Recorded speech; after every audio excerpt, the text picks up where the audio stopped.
Picture a paradise far away in the South Pacific. A utopia of never-ending sunsets, clear water, and a wonderland of creatures.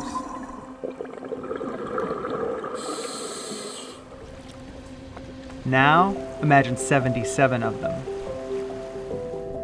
What would it take to bring your whole house here? It's like blowing 20 and 30 knots today, raining like crazy. 2, 1.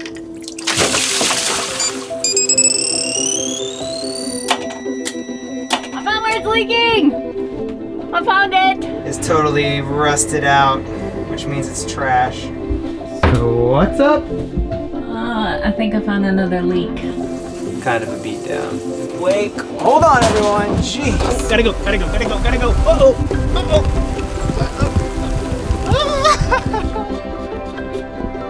Yeah. Just defeated. These bugs get all over you.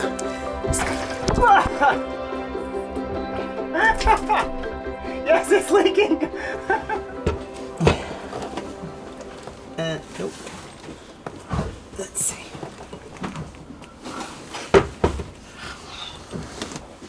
Nope. Ugh.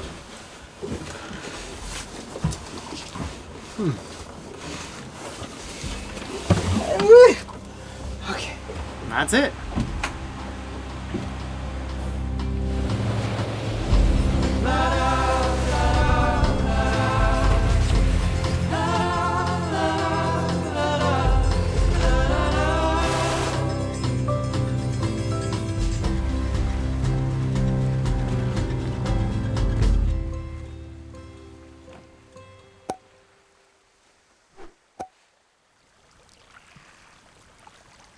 Our floating home is already pretty self-sufficient.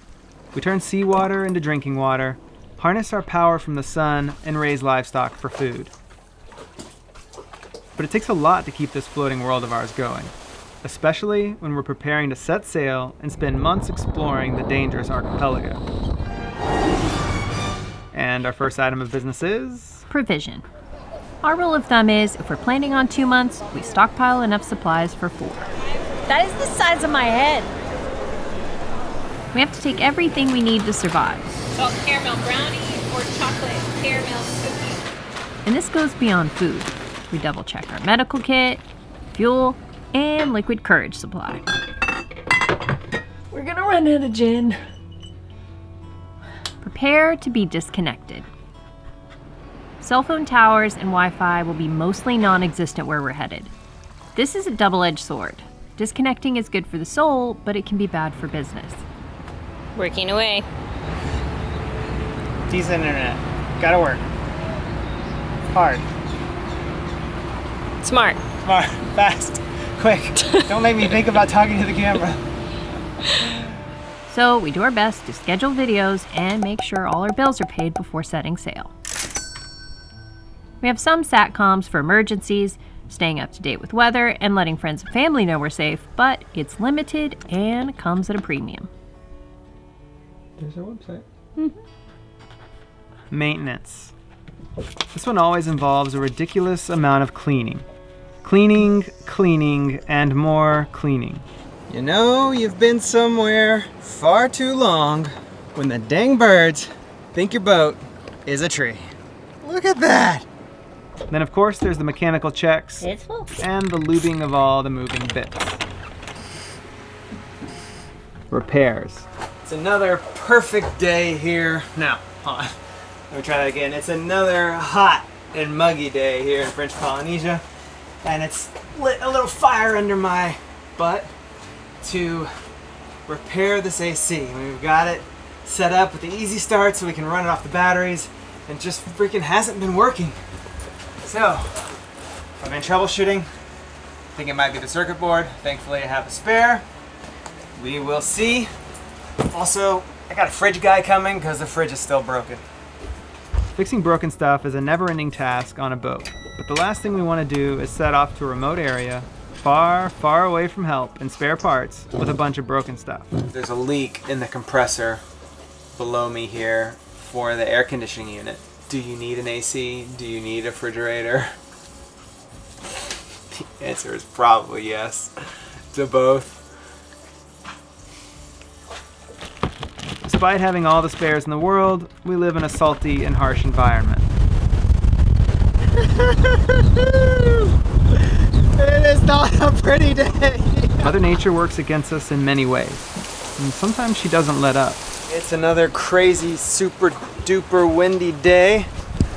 Right now it's blowing about 40 knots, I think was the max. We are surrounded by bommies. There's one there, and there's boats right behind us. That's a good reason why you need a good anchor. We haven't even budged, which is awesome. Not even worried about it. I mean, you know, I'm a little bit worried about it because I'm talking about it. I'm thinking about it, obviously, but we haven't budged, and that's awesome. Man, I thought we had it, but turns out there's leaks in the fittings. There's leaks in the holding plate. There's a leak in the bottom of the fridge by the drain, and all the seals are bad on the doors. And the compressor's basically trashed because it's been running nonstop for 2 years. We'll have to save this project for, I don't know, somewhere big, like Australia, maybe New Zealand, because this entire fridge setup is custom built, so we'd have to rip it all out and start from scratch. The good news is we have a spare cooler, which will work as our main fridge, and we're going to Tuamotus, where there's not a whole lot of fresh veg to keep cool. So, it sucks, but it is what it is. We'll be fine. We'll be fine.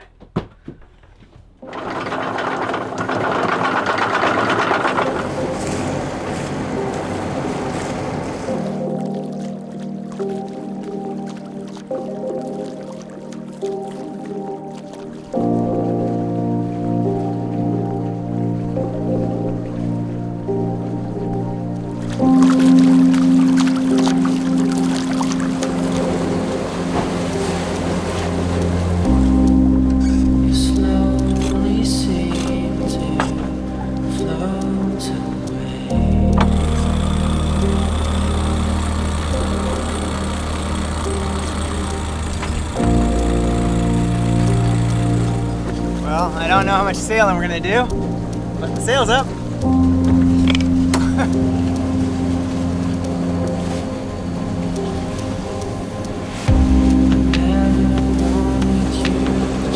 How's the sail look? Yeah, good? Red horse?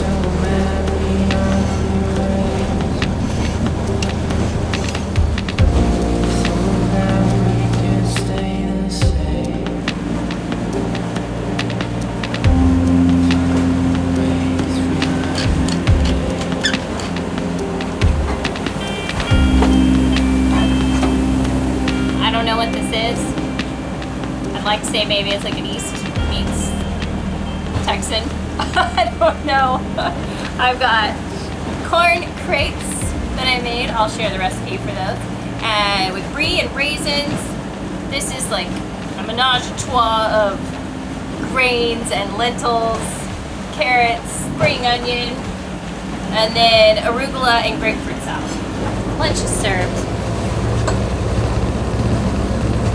Let's go with the raisin. Yeah.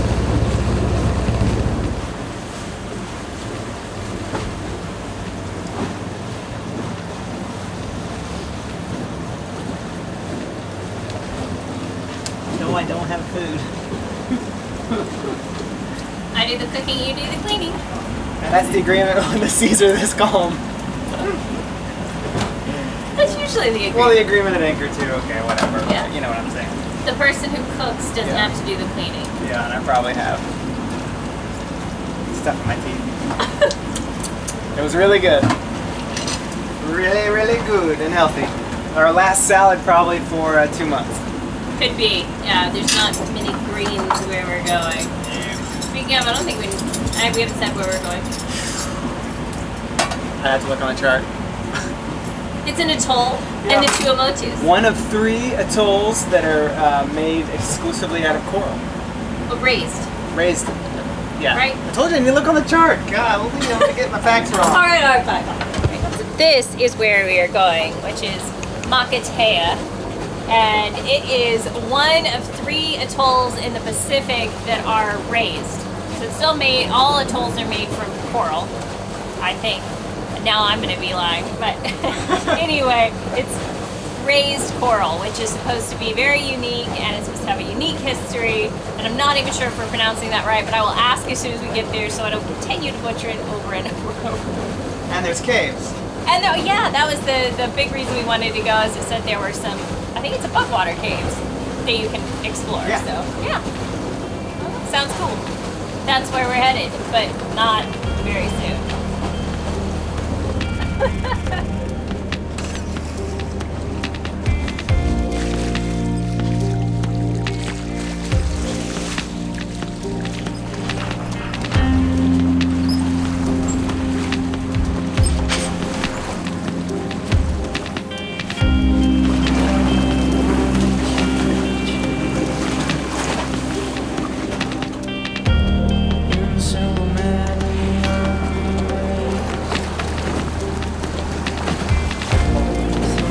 It was beautiful.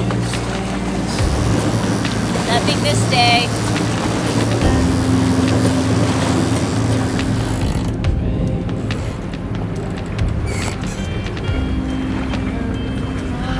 Sun is 3:45 a.m. It's been uneventful.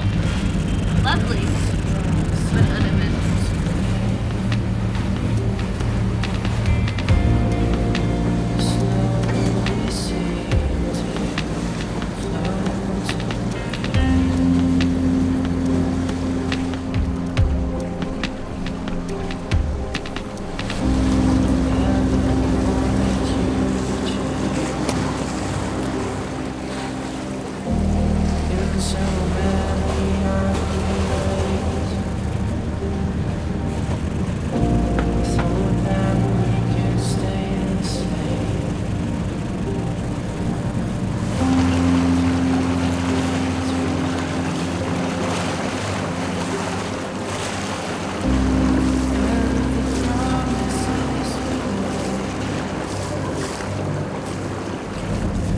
Jeez, this is just amazing. I hope the camera can pick it up. Stunning. Just check out that water. It's 10,000 feet deep. It seems like it's crystal clear and it's just sparkling. Wow. Freaking amazing. What was that? Said there's an atoll ahead. Get out your change purse. Whoa, whoa. Land ho, land ho. See anything? I think so. There's a, see that crumbling tower thing?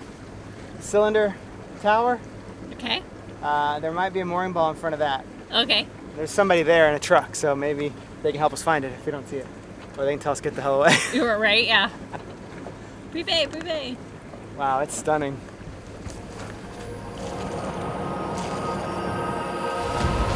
I googled Makatea, but I didn't find much. It's 5 miles long by 3 miles wide and known for its abundant resource of phosphate.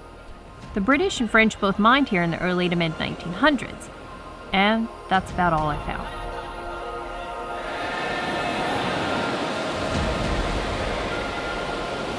What do you think?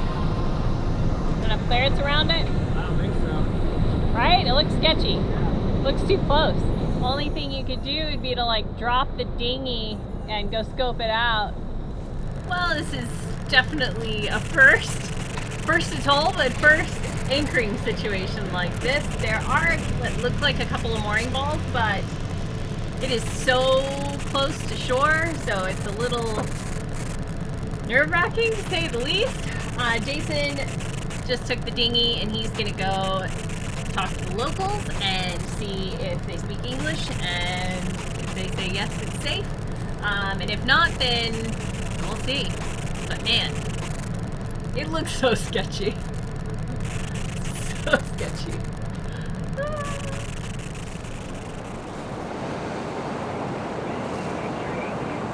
This is curiosity. I talked to the local dude and he said this one's the best one, it's the most comfortable, and it's the most secure. So I'm gonna dive on it real quick. All right, sounds good. Good luck. Life is a series of calculated risks. There are times to be bold, and then there are times to approach with extreme caution. When sailing a rarely visited remote area known as the Dangerous Archipelago, probably best to approach with caution. So far, I'm not getting the warm and fuzzies, and I have a parade of red flags going off in my head. Seeing how close Jason is to the breaking waves and watching him rise and fall with the incoming swell is only further tingling the tiny hairs on the back of my neck. So, Looks like there's enough room. it looks terrifying from here. It's definitely close. Like that time in the Bahamas close. Okay. And like Chopu close. Okay. So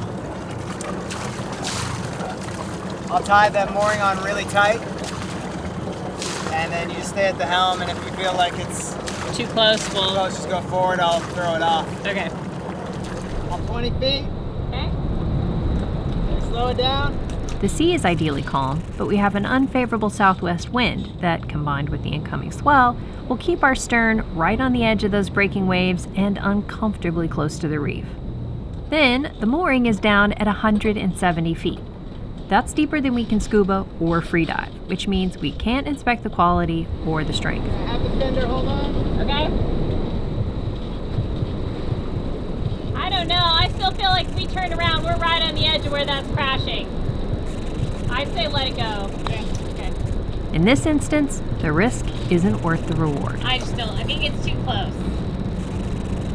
What do you think? It's close. It's awfully close. Real close. That feels like a really big risk. Yeah, for some caves. Yeah, I mean, I want to. It looks epic, but I just don't know that that's worth it.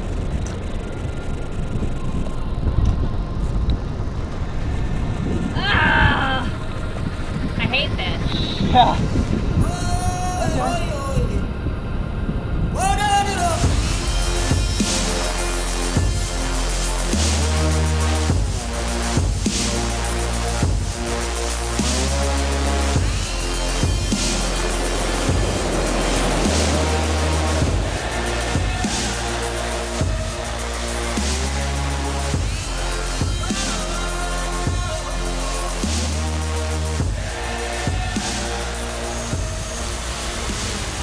One more overnight sail and then we'll be...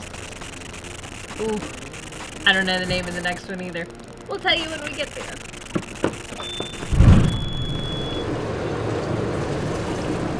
One atoll today, another atoll tomorrow.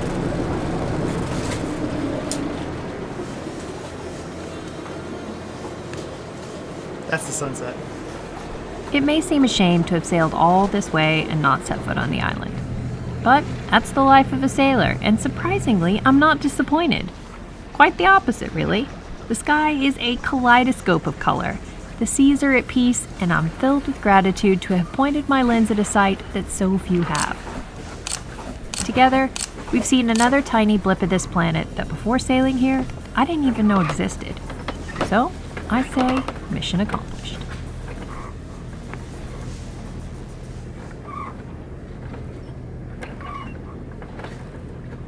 Hey guys, thanks for watching. I received a bunch of messages lately from people saying they're not being notified whenever we publish a new video. So I can't control YouTube or Instagram or anything like that, but what we can control is our email list. So if you want to be notified, click over to our website, gonewiththewinds.com, sign up for the email, and we'll send you a notification straight to your inbox every time we publish, and only when we publish. No spam, no extra crap, just an email. All right, thanks for watching. See you next time. Get back to work.